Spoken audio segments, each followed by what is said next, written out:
Hey families, Matt Tuggle here again, director of our family ministry, and I'm here today with Gregg Medlyn. Gregg's a licensed marriage and family therapist, and he's our therapist in residence here at the church. So Gregg, quick question for you. If I'm a parent of a teenager, how do I set appropriate boundaries for my teens? Great question, Matt.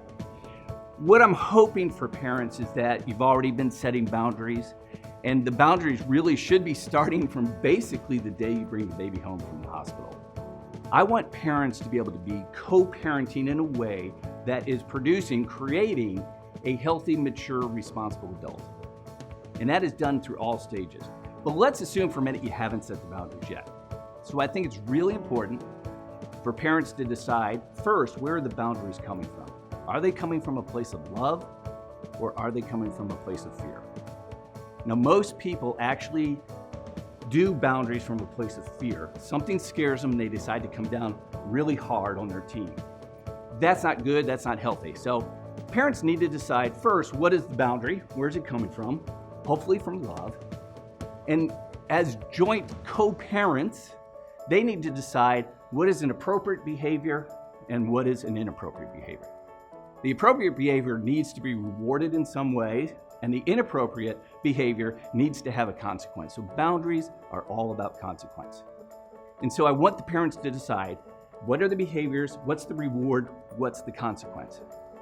Now, those things have to be clearly stated to the teen, have to make sure the teen understands them, and then most importantly, after the appropriate behavior, the reward needs to happen very quickly, almost immediately, as does the consequence.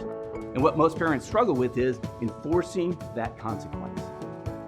And what they do is they teach the teen that, okay, I'm not going to force it the first time, I'm not going to force it the second time, I'm not going to force it the fourth time, really. Now this time I'm really serious about enforcing it.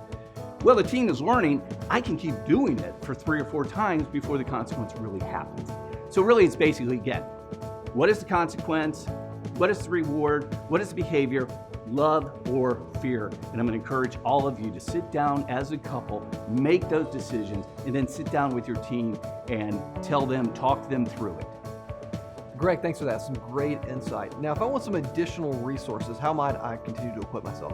Well, I think we're going to have some resources that are going to show up on the screen right now. And I always encourage people that if they're going to read the book that is going to be listed, or any book, read it a couple of times. Reading it once through really isn't going to help. And lastly, if they're struggling and the book or the website that we have up isn't helping, I'd encourage them to seek out a counselor to go talk to. It's great advice. Okay, thanks.